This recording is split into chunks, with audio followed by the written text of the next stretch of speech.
এরা দুই সন্তান, আমার পিতা আল্লামা নজরুল ইসলাম সাদেকপুরি আলমাজ ভান্ডারী রহমাতুল্লাহ আলাইহি। এরা ছোট্ট, এদের বাসায় একসাথে দুজন বিভিন্ন জায়গায় দুটো সন্তান। এবার একটু কলেজ গেট থাকতো বাসা, এরশাদ কলেজে আমাকে আনছিল, হুজুর কেবলাকে বাবাকে আনছিলেন, অনেক জায়গায় আসতে উনি চলে গেছে। তারা বাবার মতোই আমাকে মহাব্বত করে। আজকেও আসছি, আসার পরে তার হুজরাতে নিয়ে বলছে আমার বাবা চলে গেছে, আপনি আমার বাবার জায়গায়। আমি এদের জন্য আর কিছু বলি না, মওলাই করিম যেন তাদের আপন মুর্শিদের ফয়েজ বরকত দিয়া, হেদায়েতের নূর দিয়া যারা তাদের ভক্ত আসে তাদেরকেও তাদের উসিলায় আল্লাহ মুক্তি দান করুন। সকলে বলেন আমিন।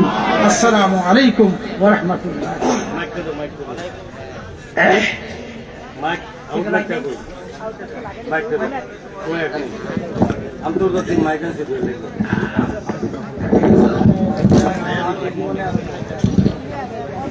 এখনই আমাদের সমাজ সঙ্গীত শুরু হবে। আল্লামা মুফতি নজরুল ইসলাম রেজভী সাহেব সমার উপরে যে কথাগুলো বলেছে তাহলে শ্যামা কি করতে পারি? আর কোনো আপত্তি আছে কোনো? আচ্ছা, আমার আব্বা তো শ্যামা আগে ছিল কি জানি কই মাটির উপরে, আমার আব্বা মাটির তলেও ঢুকে দিয়ে গেছে, ওই যে মহাশূন্য দিয়ে গেছে। পৃথিবীর এমন কোনো প্রান্ত নয় যেখানে সাদেকপুরের কালাম নেই। শ্যামার আটলান্টিক মহাসাগরের তলা যেখানে শেষ, আমার আব্বার শ্যামা এখানে শুরু। কি কোন?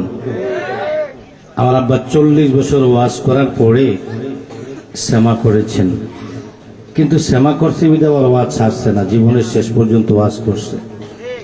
আজকের অনুষ্ঠানে আমি একটা ঘোষণা দিলাম, আমি 30 বছর ওয়াজ করছি, 30 বছর ওয়াজ করছি, আব্বা 40 বছর করে শুরু করছে। এবার থেকে আমিও শ্যামা করব, তবে ওয়াজ ছাড়বো না, শ্যামা।